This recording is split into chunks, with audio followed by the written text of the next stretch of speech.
ang kanyang mga kaso. Nakakalungkot po dahil kaibigan naman po natin siya. Pero dahil po pumasok siya sa away na hindi niya away, kailangan niyang magbabanggit ng mga personal attacks, kakalkalin po itong mga atraso niya sa bayan. Ito pong kumpanya niyang SunWest Corporation. True or false? Ito po ba ang isa sa pinakamalaking government contractor sa bansa? Sagot, true. True or false?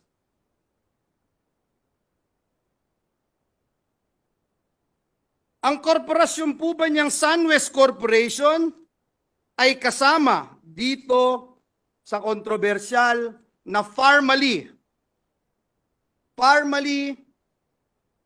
case dito na inimbestigahan sa Senado na kasuhan ng Senado? The answer is true. Kasama din po ba ang kumpanya niya dito po sa kontrobersyal na DepEd laptop scam? Ang sagot po, true. Pinakakasuhan din po ng Senado ang kumpanyang ito. Napakadami pong BIR cases. Madali po maghanap, Mr. President. Madali po kuhanin ang panig ng mga taga-BIR. Kung ilang kaso mayroon ang kanyang mga korporasyon. Bukod po dito, yung reklamo po sa Ombudsman ng Anti-Corruption Group na ang pangalan Task Force Kasanag International, meron din pong 50 billion na kaso na kinakaharap ang taong ito. Mr. President, kung maglalabas po kayo ng baho, Mr. President, dapat naman siguro maligo ka muna.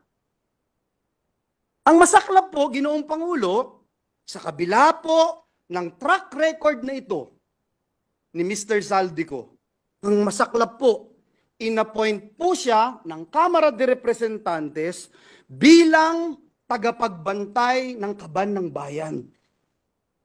Si Dracula, inappoint mo bilang tagapagbantay ng blood bank ng bayan. Wow, Mr. President.